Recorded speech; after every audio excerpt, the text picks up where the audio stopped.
Ini sudah minggu yang keempat pada bulan Desember ini. Saya sangat percaya saudara dan saya diberkati Tuhan karena perjalanan kehidupan kita akhirnya sampai di penghujung tahun.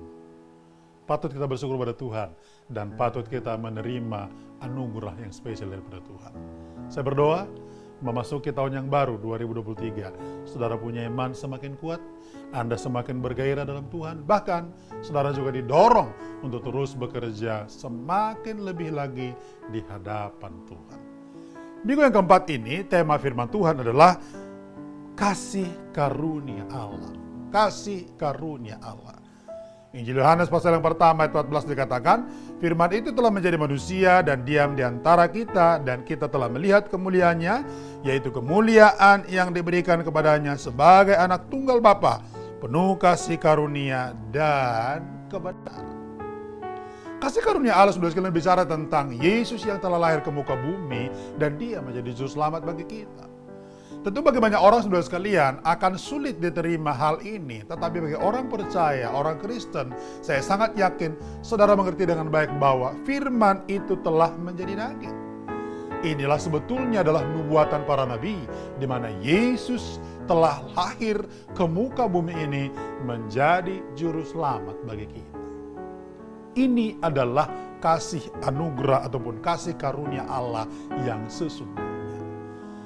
Kasih karunia Allah tidak hanya berbicara kepada kita sekalian tentang adanya hidup yang diberkati secara material, tetapi yang lebih spesial adalah ketika Sang Juru Selamat ada dan lahir ke muka bumi dan sekarang lahir dalam diri saudara.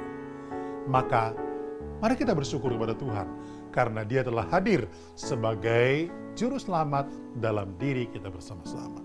Nah, bagaimana caranya kita saudara sekalian memaknai, memahami bahwa karunia Allah dinyatakan begitu bersama-sama?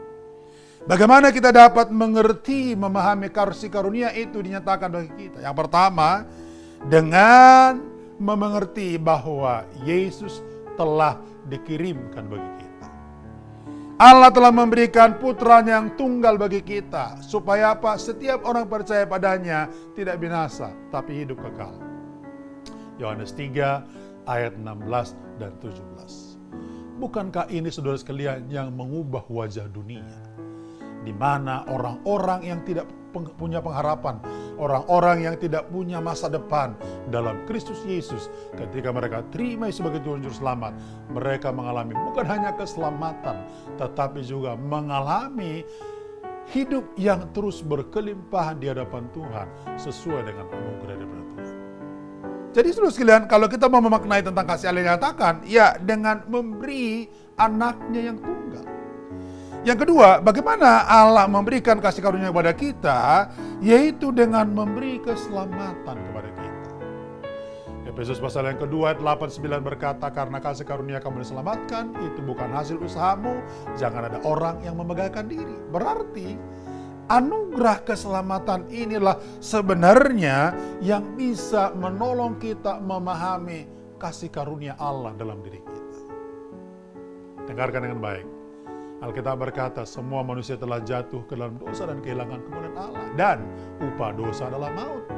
Tapi syukur kepada Tuhan Allah kita yang telah lahir ke muka bumi, menjadi penebus bagi kita, dan menjadi juru selamat bagi kita bersama-sama. Saya sangat percaya, itu akan membuat saudara menjadi orang yang terus berpengharapan di dalam Tuhan. Yang ketiga saudara sekalian, dengan mengerti bahwa kutuk dosa dan kutuk hukum Taurat telah diselesaikan. Yohanes 1 ayat 17 berkata, saudara sekalian seperti ini, sebab hukum Taurat diberikan oleh Musa, tapi kasih karunia dan kebenaran datang oleh Yesus Kristus. Jadi, bagaimana caranya kita mengerti kasih karunia dinyatakan? Yaitu dengan memahami bahwa kutuk dosa dan hukum Taurat telah diselesaikan. Siapa yang menyelesaikan? Yesus sendiri.